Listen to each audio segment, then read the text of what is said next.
Story recapped here. Today I'm going to explain a drama, fantasy, horror, and romance film called Thirst. Spoilers ahead. Watch out and take care. At a hospital, Song-hyun serves as a Catholic priest to provide ministry to the patients. Among the nurses at the hospital is Nurse Yu, who later goes into confession for having suicidal thoughts. Song-hyun advises her to pray more, as taking one's own life is worse than murder. Song-hyun is dedicated to his life of volunteering and serving the sick. With this, he decides to participate in an experiment for the cure of the Emmanuel virus. The research director explains the side effects of the disease and asks Song-hyun questions about why he wants to volunteer. Song-hyun eventually gets accepted and is immediately admitted to the lab quarters. Along with him are other volunteers who are willing to contribute to science and medicine. After being infected, he is examined as his condition worsens. Blisters and rashes begin to appear in his skin, and his fingernails are coming off. He plays the flute to cure his boredom, and blood comes out of his mouth out of nowhere. Song-hyun loses consciousness and is brought to the emergency room for immediate medical attention. There, blood transfusion is done to preserve his life, but he dies shortly after. The doctors announce his death, but they realize that he is still breathing as they are about to leave the room. 6 months later, Song-hyun is released after his rapid and unexpected recovery. News travels fast, and multiple people think that he has healing powers. They even flock around the research facility to ask Song-hyun to heal them, which is very new to him. As Song-hyun is still in the process of recovery, he pays visits to Dr. Koo to monitor his health. Song-hyun tells the doctor about feeling nauseous and having heightened senses. However, Dr. Koo is confident that Song-hyun is free from the virus already. Later that day, Father Ro congratulates Song-hyun for being the only survivor among the 50 volunteers. While Song-hyun is holding a fun event for children diagnosed with cancer, Mrs. Ra hurriedly approaches him. She begs Song-hyun to check on her son, Kang-woo, his childhood friend. He also meets Kang-woo's wife, Tae-ju, and they all talk about how life has been in their unlikely reunion. After some days, the family invites Song-hyun to their home to celebrate Kang-woo's miraculous recovery. Mrs. Ra offers him food, but Song-hyun gets to the ground after smelling a whiff of blood. Tae-ju immediately runs to the bathroom, realizing that she is on her period. Other guests arrive, and Kang-woo introduces Song-hyun to Young-do, his wife Evelyn, and Sung-dae. After they are all complete, they gather around the table to play a game of mahjong. In the middle of the game, Kang-woo grabs Tae-ju to make fun of her, and she falls in the process. Song-hyun offers to help her, but she gets up on her own. Filled with annoyance, Tae-ju attempts to hit her husband, but she changes her mind after grabbing everyone's attention. That night, Song-hyun's senses become out of control, making him hear, smell, and feel everything around him. He falls to the ground after he couldn't take the unfamiliar feeling anymore, leaving him unconscious. At daybreak, Song-hyun feels a burning sensation in his skin as sunlight enters his room. After realizing that he has to take cover, Song-hyun spends the whole day inside his closet. At the hospital, Nurse Yu informs Song-hyun about a patient losing an excessive amount of blood. He prays over the woman's body while being distracted by her blood. Song-hyun can't help but crave for it, causing him to stutter as he utters the final rites. While holding his hands together in prayer, Song-hyun abruptly licks the blood. Later that night, Song-hyun lies at an unconscious patient's bedside to drink blood, giving in to his desires. After doing so, he notices that his face becomes clear from the rashes and blisters that were once evident. As guilt overtakes him, Song-hyun decides to jump out of the window in an attempt to take his own life. However, he is unsuccessful after surviving the drop. Meanwhile, Tae-ju stops her impulses to hurt Kang-woo by running around the neighborhood. She does this to distract herself from destructive thoughts toward her husband and to drain herself to sleep. As if nothing happened, Song-hyun walks around the town, where he sees Tae-ju barefoot and in her sleeping gown. She quickly runs away, but Song-hyun lifts her and gives her his shoes.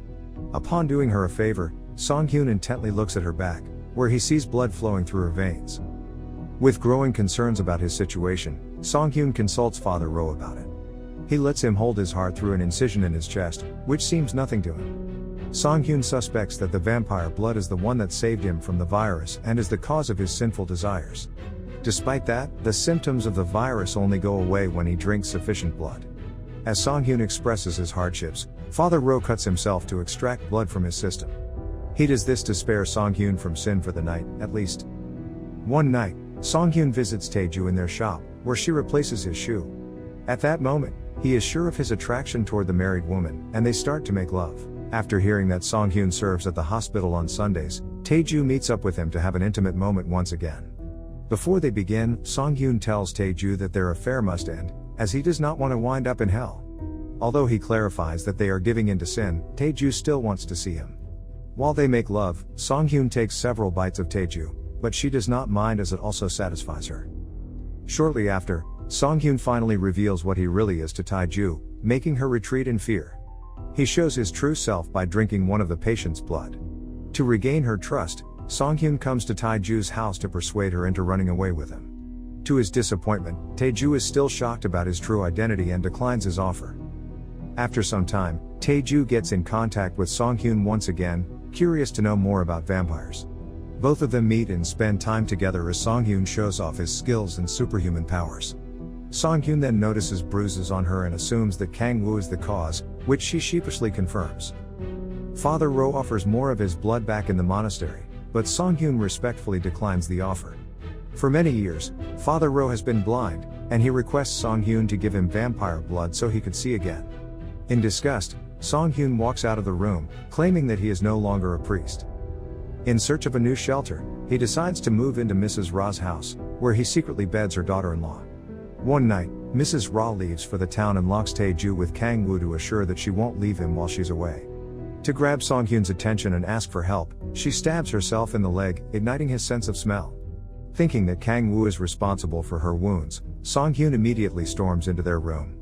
In there, he attempts to kill Kang-woo, but Tae-ju begs him not to. Instead, all three of them decide to go on a fishing trip, where Song-hyun and Tae-ju debate killing Kang-woo. A knife is pointed at Kang-woo, making him realize his unfortunate fate. Song-hyun throws him out of the water, where Kang-woo fights for his life. Before Song-hyun kills the poor man, he asks Tae-ju one last time if that's what she wants. Sure of her decision, she holds her husband's life by a thread and orders the priest to kill Kang-woo. Not long after, the officials arrive at the scene, and the duo makes it look like an accident. After the incident, Song-hyun comes to Father Ro to confess his sins, especially killing Kang-woo. As he grows weaker upon having the symptoms of the virus back, it leaves him no choice but to kill Father Ro. After he feeds on his superior's blood, Song-hyun drives near the ocean to get rid of the corpse. Meanwhile, Mrs. Ra is more than devastated about her son's death, spiraling her into alcoholism. As she fights her grief, it only leaves her feeling extreme emotions, and she is admitted to the hospital. Mrs. Ra recovers but ends up completely paralyzed. Young-do has grown closer to Kang-woo's family, so he tries to console Tae-ju. In their meeting, Young-do tries to make a move on her, but she hesitates. However, she eventually gives in and decides to make love with her husband's best friend. To her surprise, she bumps into Song-hyun outside, and he sniffs her. With Young-do scent all around her body, it is enough evidence to create tension between Tae-ju and Song-hyun. Later that night, they celebrate Mrs. Ra's birthday with a cake, making Tae-ju sad as she never once had a party. Song-hyun calms her down and says that they will have a party on her birthday. As they embrace, Tae-ju accidentally admits that Kang-woo never hurt her. The confession immediately puts Song-hyun in a state of rage because he only killed her husband to protect her. Their argument becomes more heated when they point fingers at each other for who caused Kang-woo's death. Mrs. Ra listens in horror, but her immobility makes her helpless. To make matters worse, visions of Kang-woo appear out of nowhere while they throw hurtful words at each other. Tae-ju eventually breaks into tears and sincerely asks Song-hyun to take her life. According to Tae-ju, she wants to be with Kang-woo once again, as he is the one who truly loved her. Song-hyun obliges and snaps her neck but regrets it instantly. He realizes that he does not want to be alone and retrieves her life by feeding Tae-ju his blood. After suspenseful minutes, Tae-ju awakens as a vampire while Mrs. Ra witnesses everything in horror. Since then, both of them sleep during the day and awaken at night. Unlike her past self, Tae-ju has developed a new kind of vigor, as if she has been reborn. Because Mrs. Ra is still under her care, she continuously feeds her and provides her with basic necessities. The following night, Song-hyun and Tae-ju go to the station for a lie detector test. After passing the interview with flying colors, they go home separately to avoid any suspicion. On her way home, Tae-ju contacts one of the officials, asking about the interview. Little did he know, she has locked her eyes on him as a target. Tae-ju stops his car and drags him into the woods, where she mercilessly feeds on his blood. As Song-hyun and Tae-ju meet, he realizes what she has done and reprimands her for killing carelessly. For Song-hyun, their source of blood should be from people who are vulnerable, recalling Nurse Yu dying willingly. Their exchange of words turns into another argument, and Song-hyun chases Tae-ju across the neighborhood as they use their superhuman strength in a battle. The debate about what is ethical and what is not. During the weekly mahjong game, they all get together for the first time after Kang-woo's passing. Before the game ends, Mrs. Ra manages to communicate to Young-do, Sung-dae, and Evelyn through the mahjong tiles and semi-movements. After several yes or no questions, Mrs. Ra makes it clear that Song-hyun and Tae-ju teamed up to kill her son. All three of them are taken aback by the revelation, leaving them speechless. As Sung-dae exits the room, Tae-ju punches him so hard that he snaps his neck. It leaves Young-do and Evelyn running for their life along the deadly hallways that the duo painted white. Tae-ju kills Young-do by strangulation, just before Song-hyun could stop her. At this point, she is uncontrollable. In the living room, Evelyn is tied beside Mrs. Ra, and she manages to get a hold of a knife. Instead of escaping outside, she attempts to kill Tae-ju by stabbing her in the chest. It is ineffective as she is an immortal, making her taunt and scare Evelyn. Before she could plan another kill, Song-hyun reprimands Tae-ju and leaves the poor lady be. However, Tae-ju finds Song-hyun drinking Evelyn's blood for himself. Song-hyun, Tae-ju, and Mrs. Ra take a drive to flee from the crime scene after he persuades her to escape. They drive all night and arrive at a deserted place without any form of shelter except their car.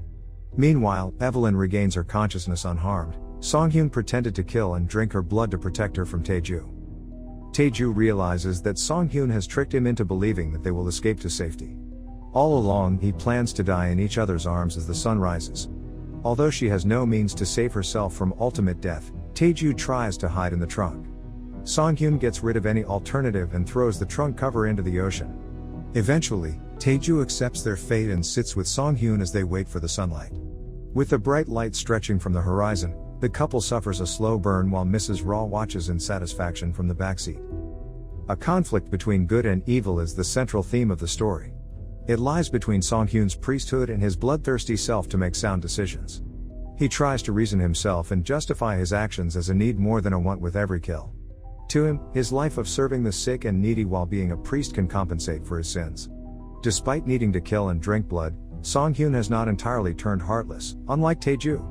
In the end, Song-hyun has had enough of inflicting harm on others and brought judgment upon himself and Tae-ju. Subscribe to watch more videos like this. Turn on notifications. And leave a like, it really helps the channel out. Thank you for watching.